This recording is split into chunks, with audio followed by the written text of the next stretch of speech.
प्रिय बच्चों, आज हम वर्ब कंकड़ पढ़ेंगे और अगर हमारा ये वीडियो आपको अच्छा लगे तो अपने मित्रों में ज़्यादा से ज़्यादा शेयर करें, लाइक करें और सब्सक्राइब करें। वर्ब कंकड़ में सब्जेक्ट वर्ब कंकड़ से आशय है कि वाक्य में सब्जेक्ट के नंबर व पर्सन के अनुसार ही वर्ब का प्रयोग होना चाहिए, अर्थात वर्ब का प्रयोग वाक्य के सब्जेक्ट के अनुसार ही होना चाहिए, यानी जैसा कर्ता होगा उसी के आधार पर वर्ब आएगा। सब्जेक्ट यदि सिंगुलर यानी एक वचन है तो वर्ब भी सिंगुलर ही आएगा, और सब्जेक्ट यदि प्लूरल यानी बहुवचन है तो वर्ब भी प्लूरल ही आएगा। सब्जेक्ट वर्ब एग्रीमेंट संबंधी और भी कई नियम है जो इस प्रकार से है। नियम नंबर 1, रूल नंबर 1, जब दो अथवा दो से अधिक अलग अलग नाउन्स के बीच में एंड होता है तो प्लूरल वर्ब यानी आर, वर और हैव का प्रयोग करते हैं। ये प्लूरल वर्ब है। आर, वर और हैव ये बहुवचन वर्ब है तो इनका प्रयोग करते हैं। जैसे राम और मोहन ये दो नाम आ गए, राम एंड मोहन, तो यहाँ पर आर का प्रयोग होगा। आर प्लेइंग, तो यहाँ हमें 3 ऑप्शन दे रखे हैं, उनमें से जो सही है उसको राइट लगा देंगे या यहाँ पर भर देंगे। दूसरा है गीता, विमला एंड सीता डांसिंग, तो यहाँ पर हम देख रहे हैं कि तीनों बहुवचन हो गए, 3 है इसलिए बहुवचन हो गए, प्लूरल हो गए, इसलिए यहाँ वर्ब का प्रयोग होगा। अब अगला दूसरा नियम है, इसी प्रकार जब दो प्रोनाउंस के बीच में अथवा एक नाउन व प्रोनाउन के बीच में एंड होता है तो भी प्लूरल वर्ब यानी आर, वर और हैव का प्रयोग करते हैं। जैसे ही एंड आई आर प्लेइंग, यानी इज, आर और एम में आर सही है। और दूसरा वाक्य है आई एंड सी वर डांसिंग, यहां वाग और वर दिया है तो वर आएगा। क्यों? यहां सब्जेक्ट सी है लेकिन सी को नहीं देखेंगे, आई एंड सी दोनों हैं इसलिए ये वर आएगा। नियम नंबर 3, यदि वाक्य में दो नाउन्स के बीच में एंड हो तो एंड के पहले जो नाउन है उसमें तो कोई आर्टिकल ए, एन या दा दिया होता है, लेकिन एंड के तुरंत बाद वाले नाउन में कोई आर्टिकल दिया हो सकता है अथवा नहीं भी दिया हो सकता है। जैसे the teacher and the poet coming, तो यहाँ पर द टीचर ये सब्जेक्ट है टीचर, तो इसके आगे दा लगाया, लेकिन पोइट के आगे दा नहीं लगाया। हो भी सकता है और नहीं भी लगा सकते हैं।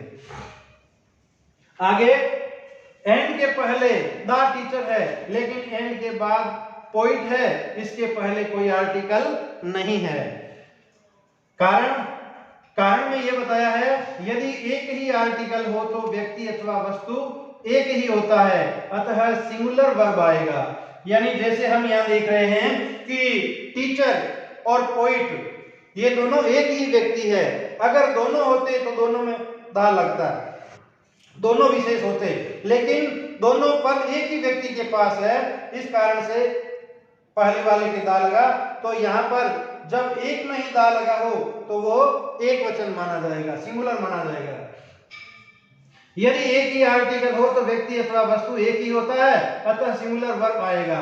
यदि दो अथवा दो से अधिक आर्टिकल्स हो तो दो अथवा दो से अधिक व्यक्ति अथवा वस्तुएं हैं, इसलिए प्लूरल वर्ब आएगा। यहां देखो ए क्लर्क और ए टाइपिस्ट, तो यहां इज आएगा क्योंकि आदमी जो क्लर्क है वही टाइपिस्ट है, इस कारण से इज आया है। और यहां देखो ए क्लर्क और ए टाइपिस्ट दोनों में ही आर्टिकल लगा, यहाँ ए लगा यहाँ भी ए लगा है, इस कारण से वर आएगा क्योंकि ये दोनों अलग अलग व्यक्ति हैं।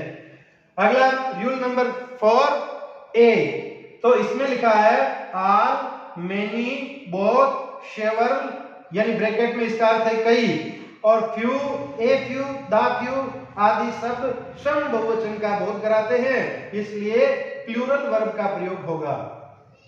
यानी ये जो वर्ड दिए हुए हैं ये स्वयं में अपने आप में ही बहुवचन है। आल है, आल मन सारे, मैनी मन बहुत सारे, बोथ मन दोनों, सेवरल मन कई, फ्यू, ए फ्यू, दा फ्यू, ये सभी बहुवचन के रूपक है। इस कारण से इसमें वर्ब भी प्लूरल ही आएगा। All the student of the school fill in the blanks football. यहाँ प्ले और प्लेस दोनों दे रखे हैं। ऑल होने के कारण से नियमानुसार वर्ब प्लूरल आएगा। इस कारण से ये एक वचन है और ये बहुवचन है, तो ये बहुवचन के कारण से प्लेस यहाँ भरा जाएगा। फिर many, many boys fill in the blanks playing, was और वर, इन दोनों में से कोई भरना है। तो मैनी शब्द आ गया है, मैनी अपने आप में बहुवचन है, इस कारण से वर्ब भी वर्ब बहुवचन वर्ब भरा जाएगा। आगे रूल नंबर 4b, इसमें क्या है, लेकिन मैनी ए के बाद हमेशा सिंगुलर वर्ब आएगा। ये एक अपवाद के रूप में दे दिया कि अगर मैनी ए शब्द आ गया है तो सिंगुलर वर्ब आएगा। जैसे many a man fill in the blanks arrested, तो यहां पर सिंगुलर वर्ब आएगा, वर्ब नहीं आकर वाज आएगा।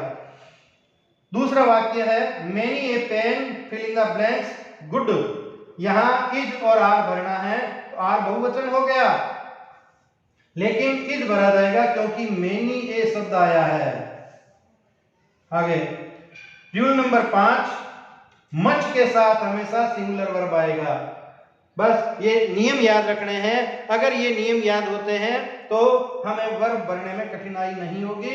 मच के साथ हमेशा सिंगुलर वर्ब आएगा, यानी much milk fill in the blanks sold today, तो यहाँ पर वाज या वर्ब में से क्या भरना है, तो सिंगुलर वर्ब वाज भरा जाएगा।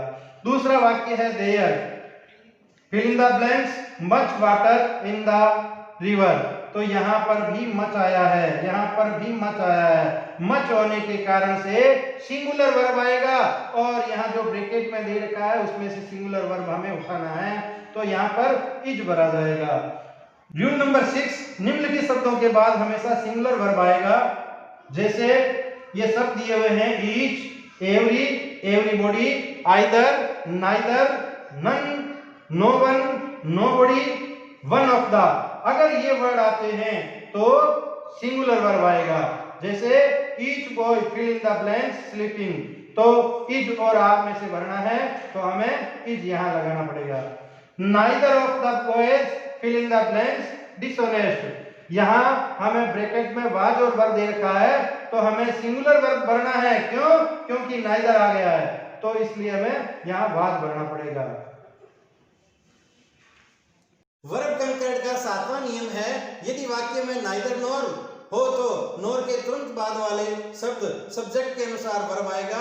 जैसे neither the students nor the teacher fill in the blanks sleeping in the class, bracket में वर्ब और वाज दिया हुआ है, तो हमें सब्जेक्ट टीचर दिया हुआ है और इस टीचर के आधार पर हमें वर्ब भरना है, तो वर्ब और वाज दोनों में से वाज भरा जाएगा। क्यों? क्योंकि सब्जेक्ट सिंगुलर है इसलिए वर्ब भी सिंगुलर आएगा।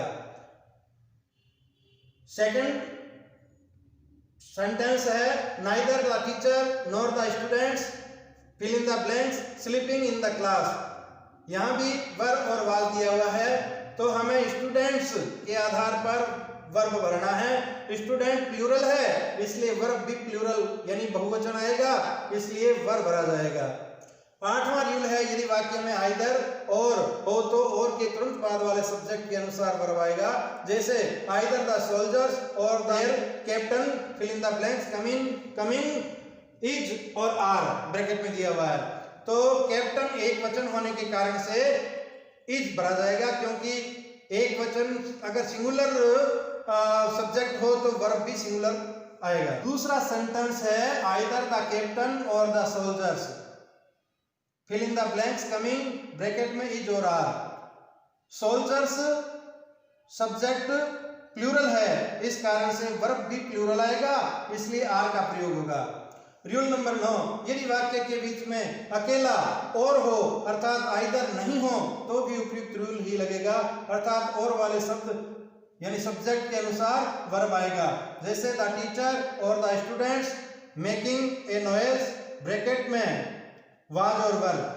तो यहाँ स्टूडेंट्स ये प्लूरल सब्जेक्ट है, इस कारण वर्ब भी प्लूरल आएगा, इसलिए वर्ब भरा जाएगा। सेकंड सेंटेंस है द स्टूडेंट्स और the teacher fill in the blanks making a noise, bracket में वाज और वर्ब है। तो यहाँ टीचर एक वचन है, टीचर एक वचन संज्ञा है, इस कारण से वर्ब भी सिंगुलर आएगा, यानी वाज का प्रयोग होगा। रूल नंबर 10, यदि देर इंट्रोडक्टरी एडवर्ब के तुरंत बाद रिक्त स्थान दिया हुआ हो तो रिक्त स्थान के तुरंत बाद वाले शब्द सब्जेक्ट के अनुसार वर्ब आएगा। जैसे there fill in the blanks a boy in the room, bracket में इज और आर दिया हुआ है। तो ए बॉय सिंगुलर नाउन है, इस कारण से वर्ब भी सिंगुलर यानी इज आएगा। यहाँ there fill in the blanks 5 books in the bag, bracket में इज और आर दिया हुआ है। यहाँ 5 बुक्स का अर्थ होता है 5 पुस्तकें, यानी प्लूरल नाउन है, तो प्लूरल नाउन होने के कारण से वर्ब भी प्लूरल यानी आर आएगा। रूल नंबर 11, यदि वाक्य में नॉट ओनली बट आल्सो हो तो बट आल्सो के तुरंत बाद वाले सब्जेक्ट के अनुसार वर्ब आएगा।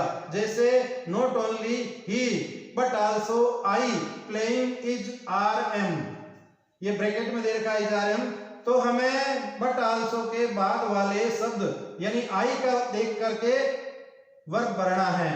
आई सब्जेक्ट है, इस कारण से वर्ब एम आएगा। आगे दूसरा सेंटेंस है not only I but also he fill in the blanks playing, bracket में है इज आर और एम। तो बट आल्सो के तुरंत बाद में ही है और ही सिंगुलर नाउन है, इस कारण से सिंगुलर प्रोनाउन है, इस कारण से इज भरा जाएगा। रूल नंबर 12, यदि वाक्य में बोथ एंड हो तो प्लूरल वर्ब आएगा, क्योंकि बोथ का अर्थ है दोनों, यह स्वयं प्लूरल है, अतः plural verb are verb have भी आएगा। बोथ दिया हुआ है, इस कारण से plural verb is am are में से आर भरा जाएगा। यहां भी बोथ दिया हुआ है, इसलिए इज आर एम में से आर भरा जाएगा। रूल नंबर 13, यदि वाक्य में as well as, besides, with, together with अथवा एलोंग विद हो तो इन शब्दों के ठीक पहले दिए गए शब्द के अनुसार वर्ब आता है। जैसे the manager as well as his 2 sons and 3 daughters fill in the blanks going to the garden. तो ये एज वेल एज शब्द दिया हुआ है, इसके ठीक पहले द मैनेजर सब्जेक्ट है, मैनेजर एक वचन संज्ञा यानी प्लूरल नाउन है, इस कारण से वाज भरा जाएगा। अगला सेंटेंस है I as well as my mother fill in the blanks taking food, bracket में इज एम और आर दिया हुआ है। तो एज वेल एज से पहले आई है, तो आई के आधार पर रिक्त स्थान भरना है, तो आई के साथ एम आता है, इसलिए एम भरा जाएगा। रूल नंबर 14, यदि कलेक्टिव नाउन समूहवाचक संज्ञा का प्रयोग एक समूह के रूप में किया गया हो तो वर्ब हमेशा सिंगुलर आएगा। प्रमुख कलेक्टिव नाउन इस प्रकार से है public, food, army, class, team, furniture, luggage, group of, fleet, scenery, mob यानी कि उग्र भीड़। तो ऐसे वर्ड हो तो क्या होता है, सिंगुलर वर्ब आएगा। तो सेंटेंस है the army of India very strong, और ब्रैकेट में भरना है इज या एम में से कुछ। तो आर्मी के लिए एक वचन संज्ञा का प्रयोग होगा, सिंगुलर नाउन का प्रयोग होगा, और सिंगुलर नाउन के लिए वर्ब भी सिंगुलर आएगा इज, इसलिए इज भरा जाएगा। अगर हमारा ये वीडियो आपको अच्छा लगा है तो अपने मित्रों में अधिक से अधिक शेयर करें, सब्सक्राइब करें और लाइक करें।